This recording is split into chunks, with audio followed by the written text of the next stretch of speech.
So you can see that the first thing that a lot of those philosophies are divided into is 5 building blocks. 5 building blocks. The body, the breath, the mind, the energy, and the spirit. All of those 5 building blocks need to be fine-tuned until fine-tuning is not needed. So what does that mean? It's like a guitar. At first it's not fine-tuned, and you take each string and you fine-tune it, and then it has the right sound, the right vibration, the right feeling. So for example, I'll just give you an example with the body. So the knee is designed to touch up here, but not many people can do that. So you start in my classes, people start here, and they go to here, and maybe 3 months later they go to here, and maybe 6 months later they lean against the wall and they're able to bring their knee a little up here. Then we use the chair, and it starts to help them. And before you know it, their knee can go to where it's designed to reach. And on and on. There's a lot of body markers, I call it, to start with on the body level, that one needs to fine-tune until fine-tuning is not needed. So if you look from the bottom up, so the ankle has 42 degrees and a half, the quads 180, the hamstring 142, the trunk should turn 90, the same as the neck, and on and on. The rotator cuffs, so they should all, so we strive or fine-tune to what the skeleton or the body was designed to really do. And that's a common, again, element in yoga, Tai Chi, and Qigong, and a few other Eastern philosophies. The second building block is the breath. So the breath, as I mentioned before, first, you just start to work with what you have. If you ask a lot of people to breathe deep, let's do an experiment. Everybody take a deep breath. Do it. You'll see if you look around the room, a lot of people do this. And it's called putting air into the upper front parts of the lungs. So not many people put air into the bottom parts of the lungs, into the middle, into the back, mid-back, upper back lungs. So not, and I can still talk with all this movement of air. So not a lot of people know how to utilize their lungs to their full potential. And why? Because we don't practice it. Who does know how to do it? Musicians, singers, people that do yoga, pranayama, all kind of very trendy or small percentage of population that have training with the lungs and they need to utilize the lung. Then they do know, and they do have exercises within each technique or each approach. And there's different ones, of course. But the yoga, the Tai Chi and Qigong have it down like a science from start to it's called skin breathing, all the way to sitting there and feeling the skin breathe with you. So it's called, and then eventually bone. So it's called bone skin breathing. So your mind, so breathing, you can see, moves beyond the physical. So it doesn't end on a physical level. After a certain point, it starts to become mental. So breathing from the lungs first, and then you add the mind. In Tai Chi, for example, when you do a move in Tai Chi, the reason it's been done so slow, this form of Tai Chi, is because while physically you move slow, your mind on the inhalation moves to the center, and on exhalation moves to the 4 extremes, the palms and the center of the feet. So it's called 4 gates breathing. When you inhale, you condense the spirit. When you exhale, you expand the spirit. So it's called spiritual breathing. So there's a lot of ways in the breath to go beyond just the physical. On the other hand, on a physical level, there's a seesaw breath. Let's try it. So what you do is you lift one side and you breathe into the right lung.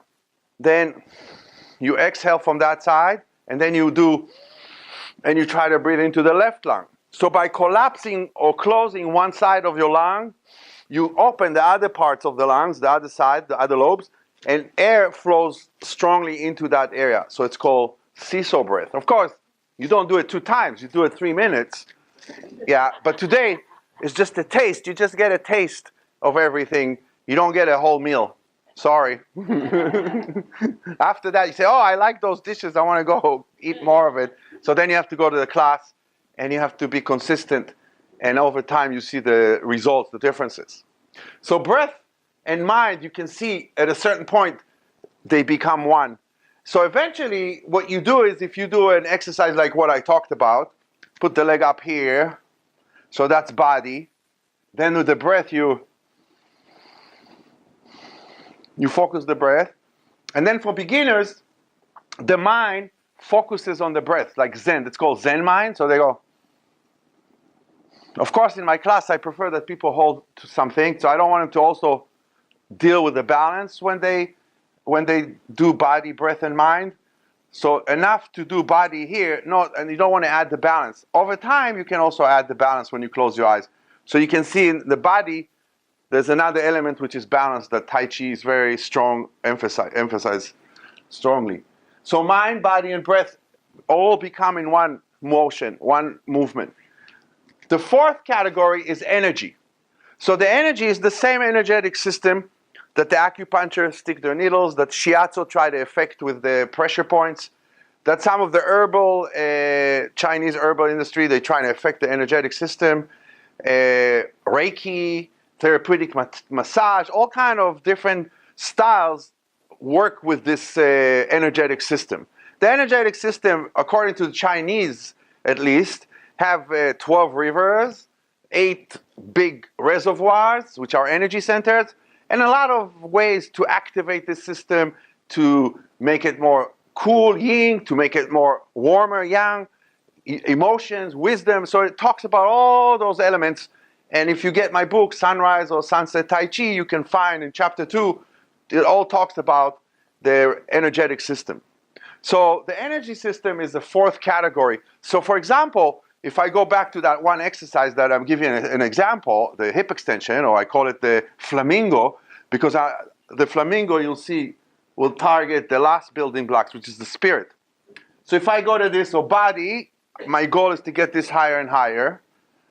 Breath, I work with my breath, make it deeper and deeper.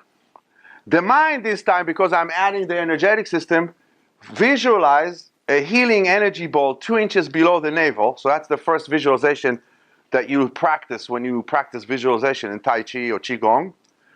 So that's the fourth. So that will be four building block within one exercise.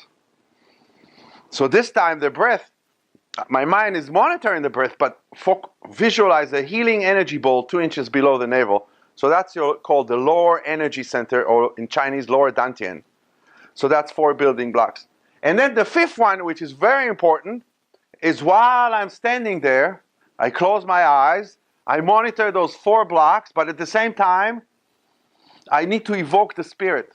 So when I want to evoke the spirit, there's many ways to do it. Like one lady told me once, Rami, you always tell us to evoke the spirit, but when I'm getting a transfusion, and I'm lying there, and it's all cold, and it was also in the 80s when there were metal tables, and I'm sure now it's much better. And she said, when I lie there, and these rooms are physical, what I see is the 3 angels coming around and holding their wings around me. I was like, wow, okay, that's much more powerful than what I'm visualizing. I just visualize the earth and the heaven and me like this, or maybe a bird. And I said, what's the name? She gave me the name, Gabriel, Daniel, and I forget the third one. I was like, yeah. I said, wow, that's a much more powerful visualization than mine.